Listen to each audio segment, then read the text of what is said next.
Hey, thanks for making it to Veterans Preference. We're glad you made it. We have some exciting news, some bipartisan legislation coming out of the Senate that will double the amount of money you get. Now, hit the thumbs up, subscribe, share with a friend, all that good stuff. We really appreciate it. We're going to dive through this piece of legislation so you know what to expect and how it's going to impact you in your life. So with that, I am on the senator's website, Senator Rubio, and there's a press release here that came out on May 8th, 2024, so not that long ago. I want to share it with you here today. All right, so the opening headline is Rubio and Rosen introduced bill to help veteran parents, not the parents of veterans, but veterans who are parents, better access GI benefits. So this is a really, really important piece of legislation. I'm going to read this first opening paragraph, and I want to get your guys' thoughts on it here. For many veterans, the GI Bill is an essential tool for advancing their education.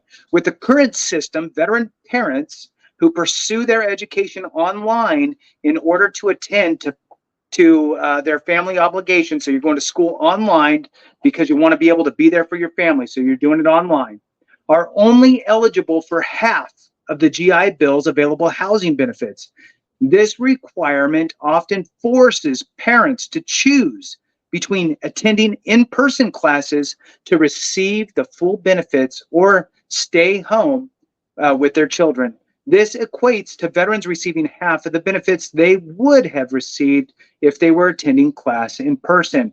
Now, this is a horrible circumstance for folks to be in, especially if you're a parent. And I know plenty of people that sit there and weigh out what's going to be more advantageous. Chris, I want to get your thoughts on this and how important it is. This is sometimes we just make stuff way harder than it needs to be. I mean, this one is pretty obvious. And look, again, there's always fraud in every system. There's always people taking advantage of everything. But, whether you're going to school in class at a location or doing it at home, the goal is learning. The goal is getting to the outcome and what the intent behind what educational assistance and post service educational assistance is there to provide. And the world is just a whole lot more complicated than it used to be. And we have to be able to adjust to that. And we have to be able to do anything that we need to do to accommodate the many circumstances that exist in the world today, where it's different than World War II or even Vietnam. And unfortunately, life is a lot more challenging. There's a lot more single parents. There's people living not close to family and don't have the family support. And we want to try to break down the barriers to education and break down the barriers to furthering themselves for upskilling and up-leveling their careers. And too much rigidity doesn't necessarily prevent fraud. So why can't we understand what the goal is and then create the system to support it so it doesn't hurt the people that we're intending to help? This is just, so kudos to Rubio and the others behind not only this, but other veterans-focused initiatives, because, a lot of times people just say, well, look at all the money that we're giving to the VA, look at all the money, and lose sight of the fact that these people have earned the right and have earned these benefits. And so let's make sure we're doing everything we can to eliminate the hurdles to actually them taking advantage of them. That's my take. I'm getting fired up, baby. Yeah, I got fired up about this too, because a lot of this applies to me personally, or at least through my path in life. I'm a dad. I have 3 kids. And I can tell you, with 3 younger kids, it's a handful managing them around the house. I love them to death, but it takes up a ton of my time and energy. And I also did my master's degree online. Think about how much education changed with COVID. Think about how many people had to go to school online because there was no other option. Now, granted, here we sit in May of 2024 and things are a little bit different. People are going back into the classroom, but that was a huge issue just a couple of years ago. And I just don't understand this half-off penalty that people are facing for going to school online. Frankly, going to school online is a fantastic alternative. Think about how much time it takes to transit to school and park and the gas that you have to spend. I mean, it's 15 minutes, a half hour, whatever it is each way. Then you got to get to class, and then you got to sit through the class, and then you got to lather, rinse, and repeat and go home. And you do that 3 or 4 times a week. I mean, the time adds up. And when you have kids and you're a parent, every minute counts. Frankly, I think this is some, there's a bit of a parochial mindset when we go back in time and dissect why there's a 50% discount rate applied to those online learners. I just don't think people put value in online education, but there's a lot of great programs out there. And I'll tell you, and this is just Randy's opinion, and subscribe, and comment below if you have a different opinion, but I think online learning is a little bit more challenging, honestly. I had to really manage my time. I had to teach myself a lot of the concepts. I didn't think it was easy, as easy as a classroom. And so I'm like, getting paid half as much on the housing side for something that I think is harder. So it just doesn't make sense. So kudos to Senators Rosen and Rubio for taking the lead here, putting some pen to paper, and then getting the wheel turning in the Senate to get this fixed. Because frankly, this is something that needs fixing in Randy's playbook here. So throw it back over to you, Jason. Absolutely. And, I'm in the same boat as you guys as far as looking at this and going, thank you, really, because it's about time that somebody has recognized it and is trying to right side it. And the reality is that, through the whole COVID debacle, there has been some good things come from it. This is, I believe, a byproduct of that. Realizing that these certain things can happen without you having to leave your house, right? And so there was this eye opener, I think, for some folks out there. So I think that this is going to be a great thing. I hope that it does not hit any roadblocks along the way, because you have the Congressional Budget Office that loves to go, well, if you do that, you're going to have people go to school that might not have went to school, and then all those that didn't go in person, well, we were paying them halftime, so now it's going to cost us this much more. And then that throws everybody into a tizzy. Here's the reality, and I'm going to say it again. Quiet mouths don't get fed. If you believe in this, and let me tell you this, not everything we talk about is going to affect everybody that's listening or watching. You might not have post 9/11. You might not have this benefit. But guess what? One of your brothers or sisters do.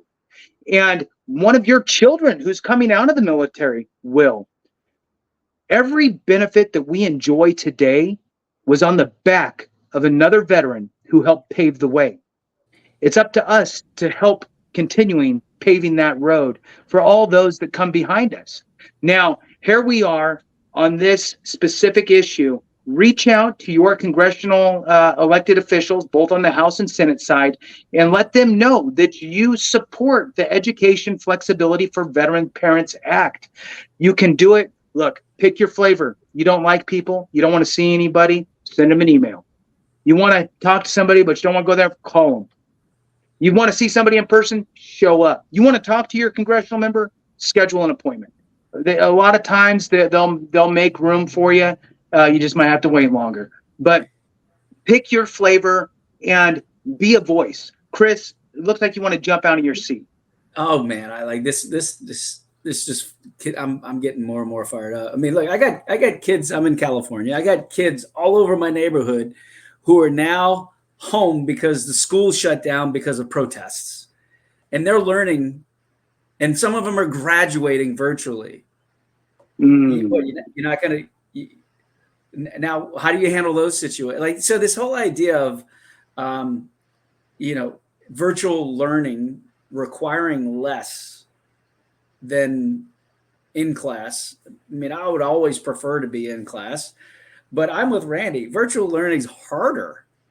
Right. And in so many different ways. And especially for me and my type of learning and my isms that I have, my focus issues and distractions and, and in the end, it's about learning and high quality learning. And are we getting what we need? And the cat is out of the bag now that there is high quality learning available in what we call non-traditional ways, which are fast becoming traditional. So why don't we just adopt it, absorb it? So again, kudos to the folks who are backing this. Now, we'd also like to hear, we're obviously all three on the same side. Doesn't mean that we're right. This is just three dudes' opinions, but like, give us some examples of why this shouldn't go through. Give it, like, let's lead with data and let's have good, honest argument and discussions and debate around this. But I just personally can't see any reason why this shouldn't be an easy breezy. Let's get it fixed. We understand that when this got put in place, we're all in a different position, and maybe online learning was kind of like the old correspondence classes we would take in. Yeah. Remember those old correspondence books that we would, you know? Yeah. So, but so we just got to get up with the times. Totally. So I'm going to wrap this up, and then we'll get final thoughts. So it says here, U.S. Senator Marco Rubio and Jacky Rosen introduced the Education Flexibility for Veterans Parents Act to make it easier for veterans with dependent children to access full housing benefits provided through the GI Bill, regardless of whether that program is in person or online. We've got a couple quotations here. I'm going to throw these out just because it's just good to hear what's happening.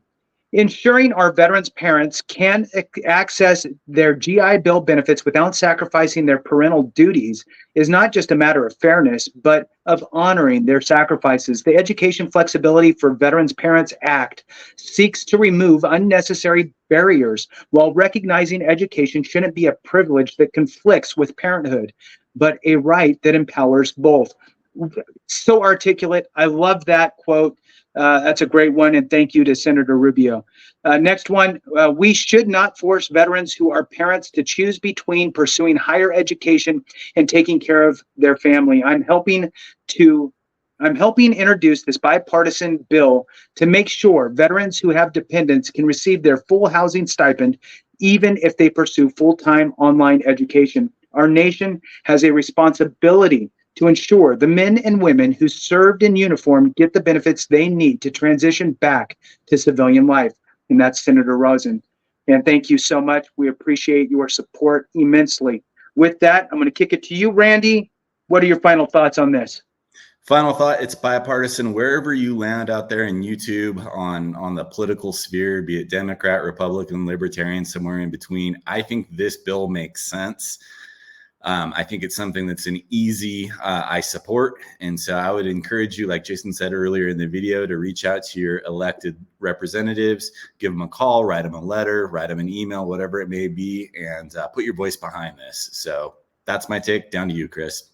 Yeah. Hey, look, looking at the state of our veterans and the commitments that they've delivered on, and the many situations, whether it be through injury or mental health or reasons why at-home education is going to be better in so many ways for a much larger swath of people.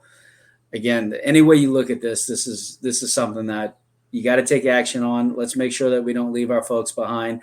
They've earned this benefit. Let's just make sure we're doing everything we can to give them the opportunity to use it. Well said, Chris. So, bottom line, reach out to your congressional elected officials, both on the House and Senate side. Let them know that you support the Education Flexibility for Veteran Parents Act. Remember, quiet mouths don't get fed. We need to be a little louder as a veteran community. Thanks for watching, and we'll see you next time.